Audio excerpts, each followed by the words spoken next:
I think that this is going to be the best job that comes open in this cycle. I think the next head coach is going to be one of these four names. Their team is good enough to win a national championship. I think that was maybe as impactful a win that I've witnessed for USC maybe since the Pete Carroll days. There's a good chance that they go 10-2.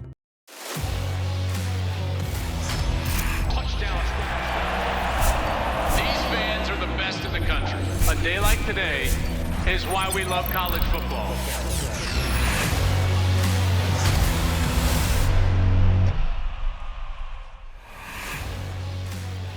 Hey, welcome into the program, everybody. This is Joel Klatt Show. I am Joel Klatt. This show is brought to you by Graduate by Hilton. We thank them for their support, as always. Big show for you here today, reacting to what has become a wild weekend and really Saturday and then weekend in college football. Obviously, the James Franklin news, we're going to get into that with Penn State. But also, I felt like there were really four program and season-changing results from this last weekend that took place, and it's because of the way that the games took place. We'll get into James Franklin. Indiana obviously beating up on Oregon up in Eugene, USC over Michigan, Texas over Oklahoma, all of that and much more. Obviously, we've got the top 10. There was too good of results here and things to talk about. So my top 10 is going to come later in the program, and you can find out where your school lands in my new top 10. So that's coming up right after I get to these games. And also, by the way, if you like this show, please subscribe, invite a friend. They can subscribe as well over on the YouTube channel. And if you are listening, by the way, please rate and review us wherever you're listening to this podcast, and then follow us on social media if you want to do that. You can catch up on all of our stuff during the course of the week at Joel Klatt Show. Wherever you like the social media, you can grab all of our content there as well. Okay, so let's get into it. Here we go. James Franklin fired in the middle of his 12th season at Penn State, and it's just an absolute stunning fall. I've never seen anything like this in college football. A team that was widely considered a top 2-3 team in the country coming into the season. They are undefeated at home in an iconic environment against Oregon just 15 days ago, with the ball in overtime and a chance to beat Oregon, remain undefeated, and continue a trajectory towards what they believed was a national championship caliber season. An interception happens. Then they lose 2 straight games as 20-point favorites. Never seen this before. And just 15 days after that, James Franklin out as the head coach of Penn State. Man, I got to tell you. Now, there were, I had heard some rumblings over the last couple of weeks. And so this was not entirely unexpected as I started to watch that Northwestern game unfold. And kudos to Northwestern, by the way, for going in there and playing so hard and getting the job done on the road. That's a difficult win because Penn State is still very talented. This is not a team that's just all of a sudden forgotten how to play football, even though that's what it looks like. UCLA, great effort getting the win. Northwestern, great effort getting the win. And when you play in league games, regardless of league, by the way, thank you very much, it's difficult, and it's become very difficult for Penn State. So then the question that I think most people would be asking, well, why now? Why now? Well, from an athletic director standpoint, and Pat Kraft, the athletic director at Penn State, is one of the best in the country. He really is. And I think that's one of the reasons why I think this job is going to be so coveted, but more on that in just a bit. From an AD's perspective, you're sitting there in a home game like that, and that's the third loss in a row. You're at home. What you start to feel as an athletic director is that the support is eroding and it's turning toxic, and your home stadium cannot become toxic. When that happens, it's over. And when it's over, you make the change. And so that's what Pat Kraft decided to do with James Franklin. And I think even James Franklin would understand that. I know that this would be a tough pill to swallow. I totally understand that. And everyone's going to be talking about the buyout and so on and so forth. But it's really not about that. It's about trajectory of program. You've got to not only have some momentum through this back half of the season for the result, which now maybe doesn't matter so much. This is probably going to be a 7-5 football team. But it's also about retaining your own roster and building the roster for the future.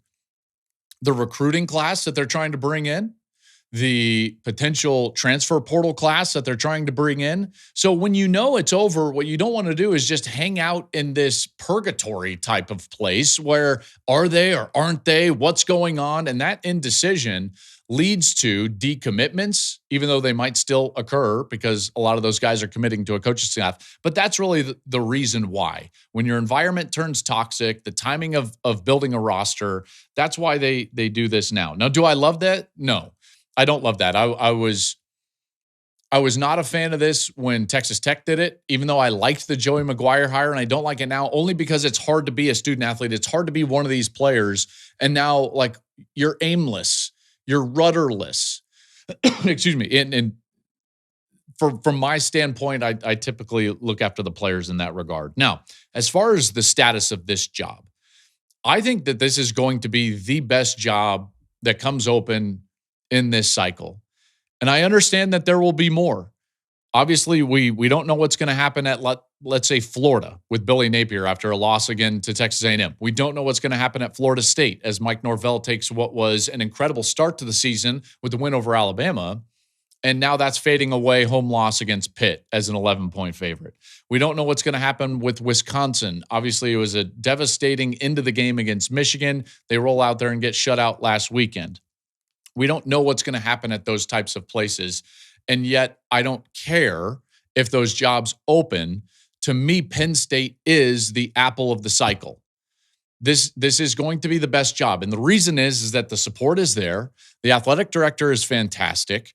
They're just putting in, 9 figures plus into that stadium, which is already one of the best environments in college football. You have a history of success. You have a legacy. You have a tradition. You have all of these things there at your disposal. It is a place, and Ohio State is proving this out. Notre Dame just proved this playing for a national championship. Michigan just proved this winning a national championship. You can win a national championship up there. This is a conference that is playing the best football at the top. It might not be as deep as the SEC is with all those teams in the middle of the SEC, but at the top, it is the premium conference in college football. The money is there from the revenue distribution. Everything is there to win a championship. So this is, right now, the best job available. And it probably will be, regardless of what happens at those other locations. So then the challenge is, who do you hire? Because you got to take a big swing. If you're Pat Kraft, you've got to get the right guy in here. This is a pivotal moment for Penn State. Everybody knows that. Everybody knows that. And we've seen programs that have tradition, that have some momentum, have some history of success, and they go one of two directions. What you want to do is you want to go the Georgia route, where you're a premium product, which Penn State has been. They were just in the national semifinal. You are a premium product. And yet, there has been this ceiling, this cap on where they've played over the last 10 years with James Franklin. Like Georgia with Mark Richt, you want to bring somebody in who can take you to the next level, right? Not just totally rebuild it and do all of these things. So who is that guy? This is a moment right now in really all of college football. This will start in motion a series of dominoes, and it's going to be important. So who do they go after? And what do you go after? I think it should be a true best candidate possible type of search. You don't want to go after just an offensive guy. You don't want to go after just a defensive guy. You don't want to go and put yourself into a corner and pick somebody just based on parameters that you're setting for yourself. No. Make this a wide net and open search. So if that's the case, then to me, there's 4 names. And listen, we were right on the money when Alabama came open after Nick Saban stepped away. And we were right on the money. And we said the 3 candidates were going to be Kalen DeBoer, Steve Sarkisian, and one more. I think it was Lane Kiffin, if I'm not mistaken. Oh, I'm blanking on the 3rd candidate. Dan Lanning from Oregon. And I didn't think Dan would leave. I didn't think Sark would leave. And I thought Kalen DeBoer would be the next head coach at Alabama. And sure enough, that's exactly what took place. So here we go. This is my prediction. Okay. I don't have a lot of inside information. So this is just from my seat where I see this headed. This is where I see it headed. There are 3 categories of guys that you can go after. You can go after the big swing.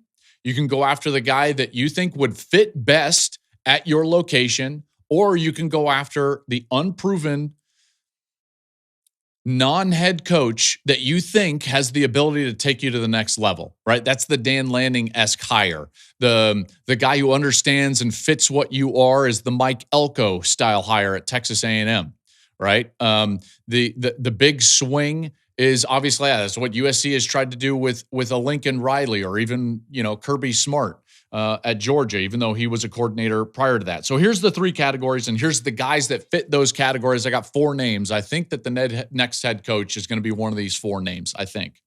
The big swing is Curt Cignetti. Curt Cignetti from Indiana. This guy is a proven commodity, and after that, this last weekend with that win over Oregon, I don't think there's a hotter name in college football right now than Curt Cignetti. Because of some of the other big names that you could potentially go after, one, I don't think that they would fit, or two, I don't think they would leave. So what's the biggest swing you could take? I think it's Curt Cignetti, and that's a big swing. And who knows if he would leave Indiana? I'm not sure. I think it depends on the level of support that they get. And right now, at least the news is, if you're reading some of these articles, that support is substantial at Indiana. So that's the big swing is Curt Cignetti. By the way, he's from Pennsylvania. How about the fit guy? Maybe even kind of a bring him home type of a deal. I've got two names there. A guy that just had a lot of success as the defensive coordinator at Penn State and now is doing a really good job at Duke. It's Manny Diaz.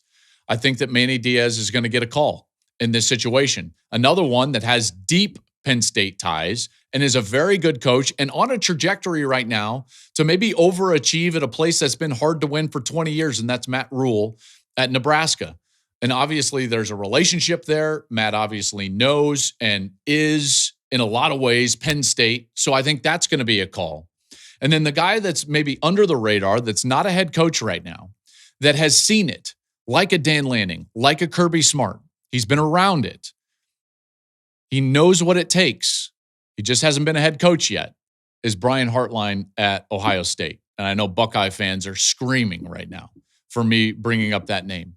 Those are the four names, if I was the athletic director, that I would be making the call. Now, here's what's difficult, though. In the playoff era and the way that Indiana is playing, I think you would assume that Indiana is not only going to be in the playoff, but maybe play deep into the playoff. There is a chance that Cignetti wouldn't even be available until January in this situation. And that's probably not what Penn State is going to want. They obviously want a guy that can hit the ground running early in December. The other three fit that bill. They just do. And I don't think Nebraska is going to go to the playoff. I don't think Duke is going to go to the playoff. And obviously Brian Hartline could step away. So one of those three guys make a lot of sense to me, a lot of sense. And again, I think Brian Hartline is going to be an incredible head coach, and he will be a head coach at some point in his career. I don't know if it's right now. I don't know what level of job that he's going to ultimately get, but I do know one thing. This guy is the best recruiter at his position group over the last 10 years, and it's not close. And he's also the best developer of talent that we've seen, and he's seen it. He has been around it, just like Lanning and just like Kirby Smart. He knows exactly what it takes. They won a national championship last year. So those are the names that I would throw out. And again, I want to be very clear. This is not inside information. This is my speculation in this regard. It could be way off. It could be dead on. It was also speculation with Alabama when I talked about those three names, Lanning, Kalen DeBoer, and Steve Sarkisian, and it was right on the money. This is where I would go, and I believe that these are the calls that are going to be made. Last little bit on Penn State. Also, terrible news out of that game. Not just the loss to Northwestern, but also Drew Aller lost for the season. I've known Drew now for a few years and covered him. He is a great young man. There's no doubt. And I think that in a lot of ways, he's been put into a position where his skill set wasn't necessarily featured in their offense. And that's disappointing in a lot of ways. And I know that the ceiling was never reached. The potential was never reached right there. But I just feel for Drew Aller. He played his butt off all the time, and he cared deeply, and he loved football, and he loves Penn State. And I just feel really bad for him. So, Drew, I'm thinking about you, man. I'm praying for you. I hope you get the care that you need, which I know you will. And I hope you come back better and stronger because of this. I do believe, Drew, that you've got a really bright future ahead of you at this position. I believe it in my heart, and I hope you do as well. So good luck through this process, my man. All right, let's move on. Indiana goes up to Eugene and beats Oregon. And this is an Oregon team that we felt, or a lot of us thought, very highly of. And Indiana goes up and beats them 30-20. And let's be very honest about this game. The score was not indicative of the game played. Indiana beat Oregon up. They won the line of scrimmage on both sides of the ball. And fundamentally, they were just better than Oregon. Their players were excellent. These guys continually get underrated, and I'm guilty of it. I didn't put them in my October CFP bracket. And guilty as charged. I think that their team is good enough to win a national championship. Point blank. Indiana is a legitimate national championship contender this year. That group that we just saw in Oregon, take it to the Ducks. They were fantastic. They've got great quarterback play. They're balanced. They play excellent defense. They've got an excellent coaching staff. And they just did something in Oregon that not even last year's national champion could do. Remember, we've seen team. They had an 18-game winning streak in Autzen Stadium. And one of those wins that they had was over Ohio State a year ago. And that was an Ohio State team that we know was the most talented team in college football that ultimately won the national championship. And they didn't do what Indiana did to Oregon at all. Indiana was tremendous in this game. And a couple of things that I would love to just throw out is what I love about what Indiana does is that they attack your weaknesses. And they do it with urgency, with great play, with great execution, and great fundamentals. On the offensive side of the ball, when you've got a light run box, you don't have enough defenders to stop the run, they run it. When you load the box, they throw it. But they don't just throw it blindly. They do it with specific intent. You play aggressive coverage, they're going to be the best back shoulder fade team in the country. And that throw Mendoza made to Elijah Surratt, and the touchdown in the fourth quarter was an excellent throw. And they've been the best back shoulder fade team in college football for now 2 years since Cignetti came to that campus. They've been unbelievable. Then if you play off coverage and you play soft, they just pepper you with short routes. Bang, bang, bang. So whatever you're going to give them, they're going to take. And they do it with patience and urgency, which is a great combination. They do it with great execution and tremendous fundamentals. Their offensive line is outstanding. They can run it when they need to. They pass protect. Mendoza is rarely under duress. Oregon could not get to him, even with some of those talented rushers up there. So this team is absolutely legit. And I would just pose this as a thought experiment for you out there. Don't do this if you're driving, but just close your eyes for a moment and just wonder to yourself. Imagine for a second that the game that we just saw had a different logo than Indiana. If that was Penn State that had done that, if that was Ohio State that had done that, or Michigan that had done that, we would be sitting here basically crowning that team. Oh, this is the absolute national championship favorite. Nobody does that to Oregon, not in that building. And Indiana, all they get from us is oh man, they're for real. No. They're more than for real, folks. And again, guilty as charged. I'll always tell you guys when I feel like I have been wrong, and this is one of those moments. I have been wrong about Indiana all season long. I have just waited for the other shoe to drop, and it's not dropping. That is a legitimate national championship contender. Look at the rest of their schedule right now. Who's beating them? Michigan State? Nope. UCLA? Probably not. At Maryland? No, they just lost to Nebraska.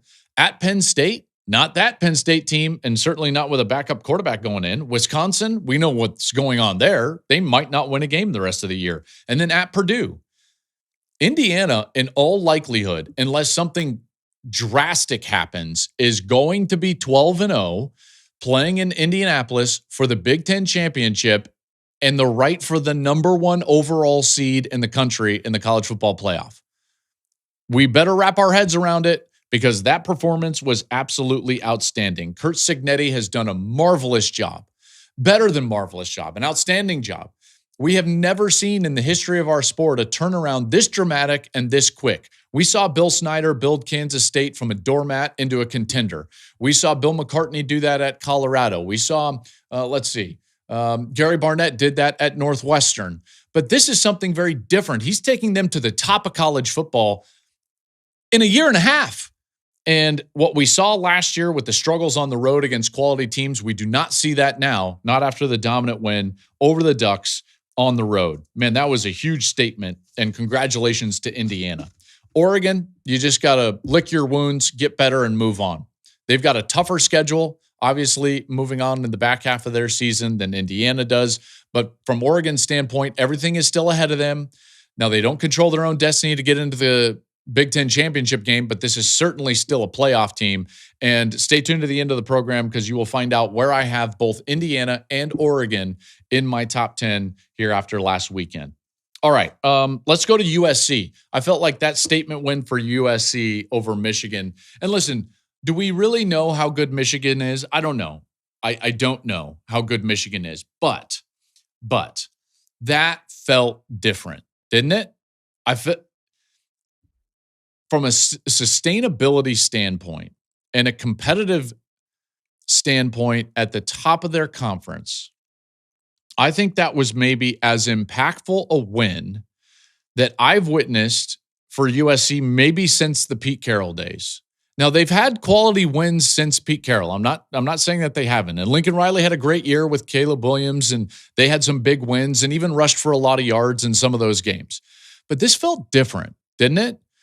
It did to me because they took Michigan, who is a year and a half removed from winning a national championship, and it's a program that has put their entire identity into their physical nature. We are tougher than you. We will run the ball. We will play great defense. We will wear you out. We are the boa constrictor. And USC beat them up. Did any of you guys go to high school and watch someone beat up what everyone thought was the toughest guy in the school? And it was like, holy cow. And it's just different. I witnessed that one time. I'll never forget it. And I never viewed that one kid the same. No. The one kid who beat up the guy who I thought was the toughest guy in the school, I immediately was like, never say anything bad to that guy again. That's a bit what this feels like. Okay, they took a Big Ten opponent and they beat them in a Big Ten way. And that's why it's more sustainable. That's why you saw the emotion at the end of the game from Lincoln Riley. They were better on each line of scrimmage than Michigan. This is not anybody else. And this is Michigan. Again, a program that invests their entire identity into being the tougher team. And they were the tougher team. Speaking of USC, they ran the ball so effectively. That looked exactly like covering Oklahoma in the prime Lincoln Riley era. It didn't matter who was the running back. Wayman Jordan goes out. Looks like he's going to be out for about 4 weeks with a tightrope surgery on the ankle. Eli Sanders, some reports coming out, he may not be back the rest of the year. Oh, that's okay. King Miller just rolls in there and was dynamic. 18 totes for 159 and a touchdown. Hello. Like, he looked fantastic. The offensive line was tremendous. You know, their offensive line coach, Zach Hansen, does a great job for them. He's a younger guy. He's one of the better offensive line coaches in America. And that group up front played excellent. And they were without a few starters in their offensive line and still did that to Michigan. You look at their remaining schedule, and it's not easy, but they're certainly in a position now where they can get themselves right into the mix into a CFP berth. They're going to travel to Notre Dame this week. That's going to be a hell of a football game. My goodness. That's going to be a great game, especially with the way Notre Dame is playing and what we think about Notre Dame, at least what I think. Notre Dame is balanced. They're tough. They're physical. Can USC go on the road and play physical on the road? We did not see it at Illinois a couple of weeks ago. Well, we see it in South Bend this week. Then they go to Nebraska. I don't think that's an easy game for them. Northwestern on a Friday. Iowa, that's not an easy game. At Oregon, that's not an easy game. So a difficult stretch here for USC, but it feels different because if they play the way they did on Saturday and the rest of these games, there's a good chance that they go 10-2. And they would be right in the mix, folks. They would be right in the mix. I think this is a team that's underrated. I was saying it a few weeks ago. They had the lead with 2 minutes to go at Illinois. Luke Altmaier came back and beat them. This is a really good football team. So great win for USC. And again, feels very different for me moving forward. Now, from a Michigan standpoint, there is a lot to fix. They have got to get better. Their quarterback has to play better. Bryce Underwood looked like a freshman, maybe not for the first time of the season, but he made some critical errors in that game, and they have got to get more multiple in their offense. I was really shocked, to be honest with you, that maybe not that they deferred, but they give up the score in the first series, and then they come out and basically don't hand the football off in their first 3 plays. And I'm like, what?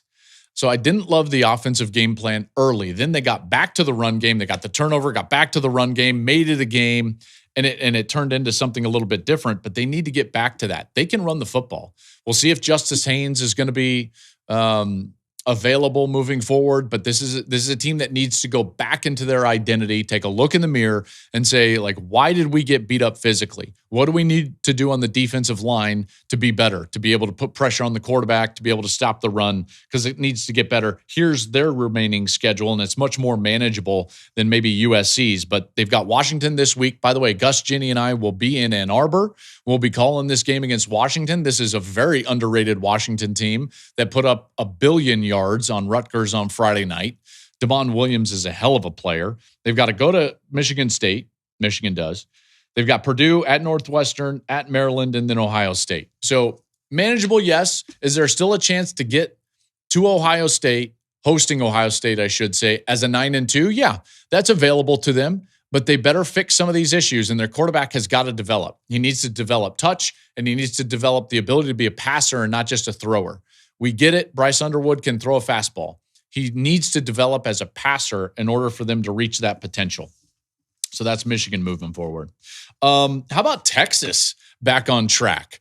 Unranked after that debacle at Florida, and offense was terrible against Florida. Defense did not play up to their standards against Florida, and they came out and I think reminded people why they were so widely considered one of the best teams in the country to begin the year.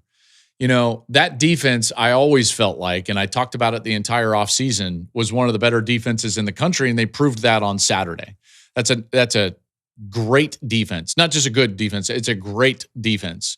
And if their quarterback plays well, which he didn't play like off the charts great, but they played well on offense and actually probably should have scored some more offensive points. Some penalties set them back in some of those possessions.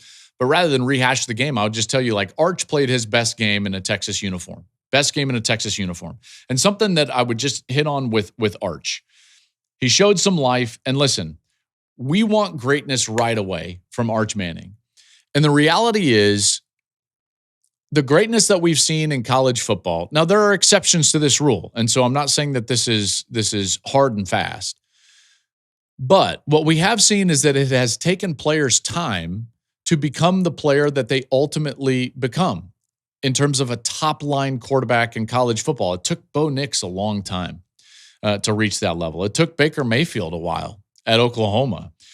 Joe Burrow lost a quarterback battle and then ended up having the best quarterback season in the history of the sport at LSU. You know, people forget, like, he lost a battle to Dwayne Haskins at Ohio State and had to transfer. And it's not like they made the wrong decision. Haskins threw for, I think, 50 touchdowns that next year. You know, so it can take time, and that's okay. That's okay. But what we did see is a foundational building block for Arch in that he played his best game. He took care of the football. He did a really good job for Texas. And with that defense still being there, if they can continue to play that well, then guess what Texas has now? Life. Texas has life. They are obviously backed into a corner right now. They're behind the 8 ball. All the cliches. Is there much wiggle room? No. But they have life. Because if they play like that against a very good Oklahoma team, then they can beat the rest of the people on their schedule. They can even go and beat Georgia on the road. This is what their remaining schedule looks like. At Kentucky, they should win that game. At Mississippi State, they should win that game. Home to Vanderbilt, they should win that game. I think Vanderbilt is overrated. At Georgia, obviously the toughest test, and a team that has like 8 million lives and just you can't kill them. And I'll get to that Auburn game a little bit later. Arkansas should absolutely beat Arkansas, and then a monster Texas A&M. The goal for Texas is somehow, some way, fight, bite, scratch, crawl, do whatever you can to get to that game against A&M as a 9-2 football team. If you can do that, then they're right in the thick of things as a CFP team. And by the way, if they play the way they did on Saturday, there's a good chance that they can get to that point. Now, from an Oklahoma standpoint, this is always what I was worried about with Oklahoma. You guys have known on this program, I have been very slow, much slower than others, to just kind of crown Oklahoma and be like, oh yeah, definitely one of the best teams in college football. Listen, I like their defense. I really do. It's not as good of a defense as Texas. It's not as good of a defense as Ohio State. It might not be as good of a defense as Indiana. And the more concerning part for me is that they have to have their quarterback put a cape on. If Mateer is not brilliant, what else goes on there? Because they can't run the football. I've been saying that for a long time. If you're not balanced and all of your eggs are in one basket, it becomes really difficult if that guy has an off day, which Mateer did. He comes back from the hand surgery, and it wasn't that he looked bad throwing the ball. It's that he didn't make good decisions. And so if your quarterback is just off a little bit, then OU, it's going to be really difficult the rest of the way, because look at their remaining schedule. If you look at their remaining schedule, it's one of the most difficult in the entire country. In fact, from this point on, it's absolutely the most difficult in the entire country. At South Carolina, host Ole Miss, at Tennessee, at Alabama, Missouri at home, LSU at home. If Mateer is not Superman in any of these games, they'll lose. Maybe they can beat South Carolina with an average Mateer performance. I don't think they can beat any of those other 5 teams with an average Mateer performance. And the evidence was last Saturday, because it wasn't that close. Again, like Texas beat them up pretty bad. They could not gain yards. They just couldn't do it. And so from an Oklahoma standpoint, I'm worried. I know that they're only a one-loss team, and I totally understand that.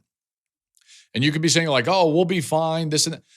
I'm worried for Oklahoma. At this point in the season, Texas with 2 losses and Oklahoma with 1 loss, I would put money, if I had to, on Texas making the playoff and not Oklahoma, because of the balance or lack thereof and the remaining schedule. So those are those 2 teams. Let's get into the top 10. Here we go. Some good shakeups in the top 10. So let's see what we've got in the top 10. A team that I had higher than this won and dropped all the way down. And candidly, I wanted to boot them out, because this performance in a win was, how should I say it? Horrendous. It was a horrendous win. Ole Miss. So Ole Miss is just going to hang in the top 10. And again, it's like, are they a top 10 team? I don't know. Like, they're getting this entire resume and build up by beating LSU. We don't know how good LSU is. LSU offensively is not very good. You know, they won this last weekend, but was it a great performance? No. And you look around and it's like, Ole Miss has 4 wins by 1 score. That one against Washington. I mean, Washington State, guys, they barely beat Washington State at home. Like, can we please stop this narrative of like, oh, in that conference going into those buildings? It's like, stop. Washington State is a team that lost by 49 to North Texas, who just got beat by South Florida last weekend. They lost by, 35 to Washington, which is a good football team. You see what Ohio State did to the Huskies in Husky Stadium. They've been propped up by LSU, who was propped up by Clemson, who we now know is not a very good football team. Notre Dame killed that Arkansas team. Killed them. So like, Ole Miss is going to hang on the top 10. I wanted to boot them out. Okay, I'll go quicker now. I just had to get that off my chest. So when you see that Ole Miss at 10, you know why. At 9, it's Notre Dame. I know it's controversial with the 2 losses, but they would beat these teams that are surrounding them. They would beat Ole Miss. Their 2 losses are impressive. There's no doubt. They're to really good teams. When I look at A&M, really good football team, that was down to the wire. Miami, really good football team, that was down to the wire. So Notre Dame stays in the top 10. They're number 9. At number 8, I've got Georgia. They're just so battle-tested. They don't flinch. That game was wild against Auburn. The last 3 seasons, check this out. This is stunning. Stunning right now. And use this, by the way, you go to work, use this with all your coworkers. In the last 3 seasons in the SEC conference, in games in which someone falls behind by 2 scores, so a 2-possession game, Georgia is 5-3. What is the rest of the conference? They've won 13% of those games. So the rest of the conference, 13%. Georgia, 5-3. Stunning that they're able to come back from these deficits. They're down 10-0. They get that controversial call with the fumble at the goal line. And then from that point on, they just suffocate Auburn and they just choke them out. And then they win the football game. They're not perfect. Are they going to get beat again? Probably. But man, like, it's just so difficult to actually kill that team in any game. It doesn't matter how much you're up. Ask Tennessee, ask Auburn. Ask Alabama. That Georgia had chances to win that game, but didn't. And real quick, before we move on in the top 10, just a quick tangent here. A lot of talk about the officiating. Auburn obviously feels like they've gotten screwed a couple of times now during the course of the season. Once at Oklahoma with that controversial play, and then in this game with this review of the fumble and, was it a touchdown? Was it a fumble? Did the whistle blow? Should Georgia have gotten a touchdown out of that? It was wild and it was a mess. Here's just something, rather than specifically commenting on those calls in the Georgia-Auburn game, I would just tell you this. College football review, the replay in college football is totally broken. And they're over officious, if that's a word. We should absolutely change the system so that replay doesn't feel like they can get involved all the time. There are so many stoppages in all of these games across the country that are useless.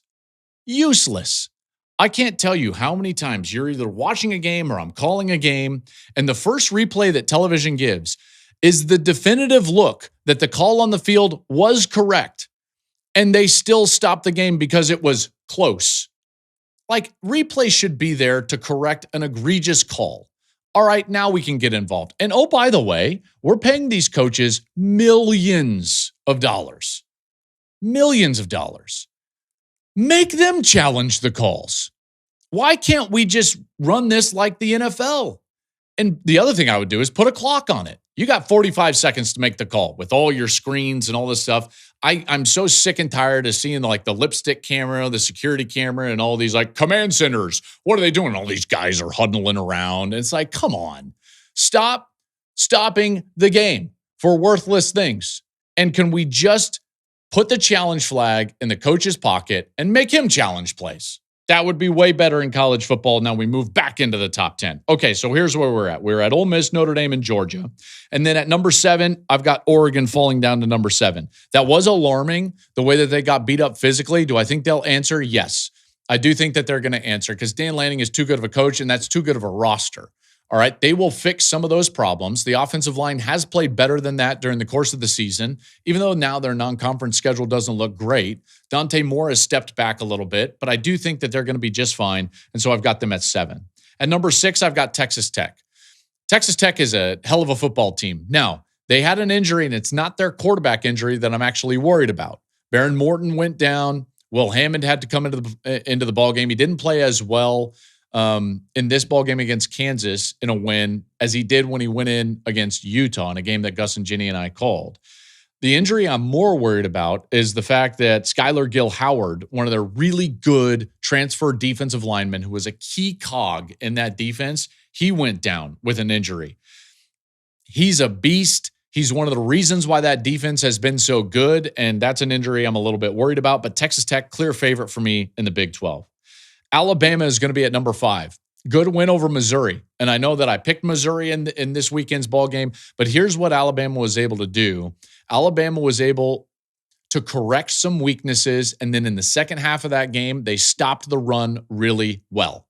They did not allow Hardy to get loose. It put the game on Bo Perbula. He made a couple of mistakes, didn't play his best, and Alabama won the football game. Ty Simpson is really good. Now, it's still a bit of a one-dimensional team. I'll keep saying that. I know Jam Miller is running the football better than what they ran it early in the year, and I totally understand that. But Alabama, for me, is still relying on Ty Simpson just a little bit too much. They had a fourth down in that fourth quarter. He had to throw an incredible ball in order to convert that fourth down. But the defense was better. The defense was better against the run, and I think that's reason for optimism surrounding Alabama. At number 4, I've got Texas A&M. Their third down defense is borderline comical, how good it is in terms of what they're doing. Opponents are 2 for their last 33 on third downs over the last 3 games. That is wild. By the way, A&M can run the football. Their quarterback can run the football. They can throw the football. And obviously that defense looks great. And they're getting off the field on third down. That is going to be a difficult team to beat. That game was not all that close, even though it was tied at one point in the third quarter. Really like A&M right now.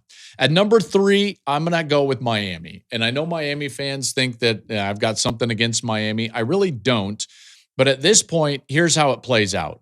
I've got a clear number 1 that has to go number 1. And then it becomes about resume. And when it comes down to resume, even though Miami's resume is very good, the best win in the country just happened on Saturday when Indiana went up and beat up on Oregon. So Miami's going to be number 3, even though I like them a lot, and Indiana is going to be number 2. That again, and I'll say it again, from the mountaintops, Curt Cignetti has a national championship caliber team at Indiana. They just are. I don't care what the logo says. If another logo would have done that at Oregon, we would be running parades up and down these podcast lands. And I'm going to give them their due. That was the best win so far in the country. And Indiana is going to be number 2. I do like Miami a lot. I think that's one of the best teams in the country. I fully expect them to be there in the end of the year. They will be, I believe, a national semifinalist. And at that point, it's 60 minutes and it's a coin flip. Okay. And I can't wait to see them in that position. And then the clear number 1, folks, this team is separating themselves out. They haven't even shifted into third gear. Ohio State's the best team in the country. That's the best defense in the country. Their quarterback is the most efficient quarterback in the country. They still have the best players in the country. They are really good. They don't even have to go to third gear to win these games on the road. Illinois had the best, most explosive offense over the last couple of weeks in college football and did nothing. Hey, by the way, if you realize this, and some people don't because Washington is still not ranked, but Washington's offense is one of the best offenses in all of college football. Damon Williams threw the ball for over 400 yards and ran for, I think, over 150 yards on Friday. I don't have it right in front of me, but something along those lines. Like, this guy was a one-man wrecking crew against Rutgers. Guess what he did against Ohio State? Nothing. You know, like, at some point, you just have to realize, like, hey, this team is the best team in the country. Arvell Reese, one of the best players in the country. They still got Smith on the outside. What happens when they turn it on, like they did late in the season last year in the playoffs, and start really going down the field and start really loosening up that offense? I mean, who beats them? Who beats them? What team in the country can score 17 points against Ohio State? Now, Illinois scored 16. One of those was a late touchdown. And again, Illinois had been the most explosive offense in the country over the previous 2 weeks. You know, so for me, doesn't get better than Ohio State at this point. And once we see them get to third gear and fourth gear, I think that they'll be showing something. Now, who are the teams that are considering just on the outside of the top 10? The team that I really wanted to put in here was USC. Because again, if you go back to what I was talking about with USC and the way that they beat Michigan, there was something different about that. There was just something different about watching them beat up Michigan at the line of scrimmage. So I thought about USC. I thought about Tennessee as well. And candidly, when you're in a 3-point game with Arkansas at home, I'm like, really? An Arkansas team that got absolutely drilled by Notre Dame, so I couldn't put them in the top 10. Georgia Tech, again, very one-dimensional, a little bit like Oklahoma, and I couldn't do it. Texas obviously has got the 2 losses. If they continue on this trend, they'll get into the top 10. I kind of considered Oklahoma, although again, I would just tell you, like I've been telling you from the get-go, this could go a little bit south for Oklahoma during the course of the back end of the season. We've been talking about it since the summertime with Oklahoma's schedule. So that's my top 10. Ole Miss 10, Notre Dame 9, Georgia 8, Oregon 7, Texas Tech 6, Alabama 5, A&M 4, Miami 3, Indiana 2, and Ohio State number 1. That'll do it for this edition. We'll be back on Wednesday, and we will be breaking down a lot more things, getting ready for the middle of October. We're going to see some great games this weekend. Again, Gus, Jenny, and I will be in Ann Arbor as Michigan takes on a Washington team that should absolutely be ranked and isn't. It's a travesty. The AP didn't rank Washington, but that's, you know what? That's totally fine. If you have not subscribed to the show, please do so. We would very much appreciate it. I would very much appreciate it. And follow us on social media at Joel Klatt Show, wherever you like to social media. We'll be back on Wednesday. Enjoy the early part of the week, everybody.